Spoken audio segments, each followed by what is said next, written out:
All right, thanks, Amanda. It's Friday, and today we're joined by Kendall Yates from Southern State Union Community College, who are our sponsors here in our kitchen. Thank you so much for joining us. Thanks for having us. What is your role at Southern Union? So I'm the coordinator for the therapeutic massage program, and I instruct, recruit, advise, plan, kind of multiple hats as one.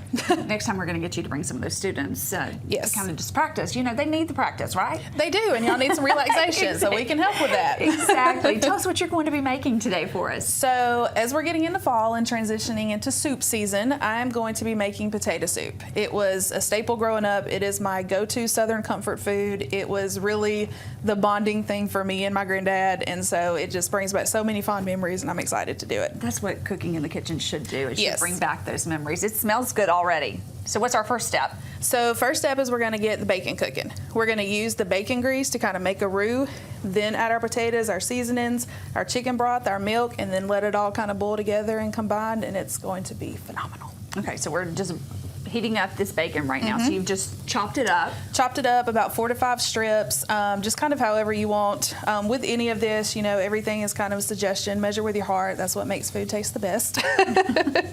Do we need to stir this at all, or we just let It'll it just go? kind of sit like that. As it begins to cook a little bit more, you can kind of stir through and just flip over so the bacon gets cooked all the way through.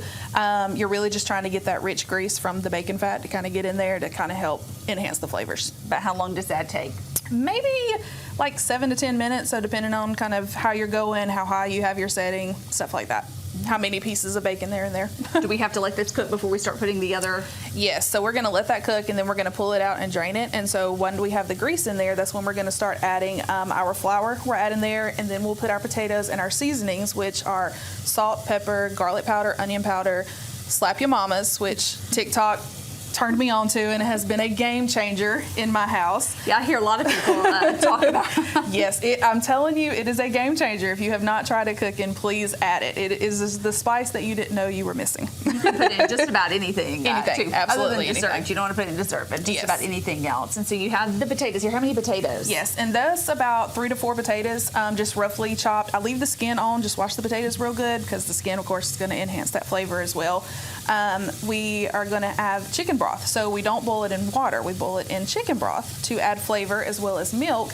And then as it cooks, you're going to start adding cheese, which kind of gives you almost like that O'Charlie's cheesy potato soup kind of taste to it. So again, just enhancing.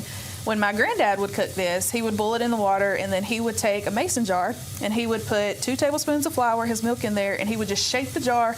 Once it got mixed, dump it in there, we were good to go. So I took that and just started thinking, okay, adult me, taste buds are changing, let's branch out. And so started playing with some different seasonings and flavors, and really found ones that we in my family have just come to love. You're using that traditional recipe, but just Yes. adding a little kick to it. Exactly, Taking a it little up, spice. taking it up a notch. How much chicken broth do you have over there? So I have about 2 cups of chicken broth and about 2 cups of milk. And again, depending on how much you're cooking and how many people you're cooking it for, you really want this to cover.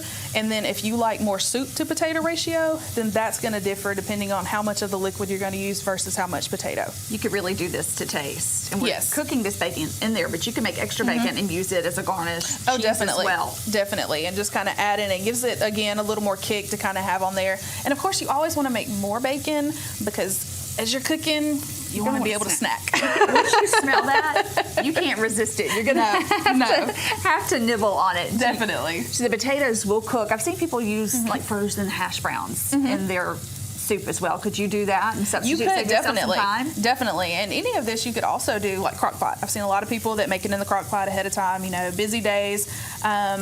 Doing that as well, kind of going through.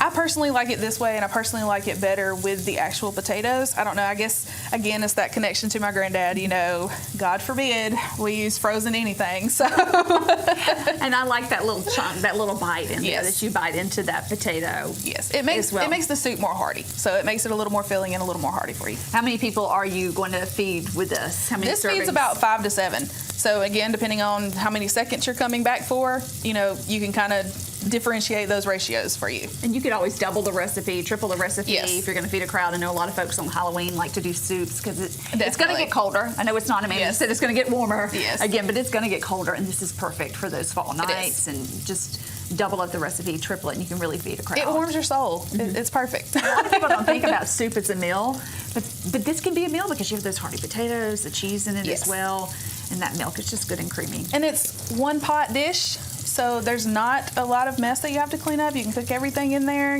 just use your cutting board, put everything on there. Of course, we have it nicely displayed today, but just put everything on that cutting board, dump it in there, and then clean up is easy peasy. Yeah, you're speaking to me now. Easy clean up, one pot, simple as that. Well, we're going to continue to put it all together. We're going to taste it at the very end of the newscast. Kendall, thank you so much. Thank you. Jasmine's going to be back in here with you coming up in our second half hour. Awesome.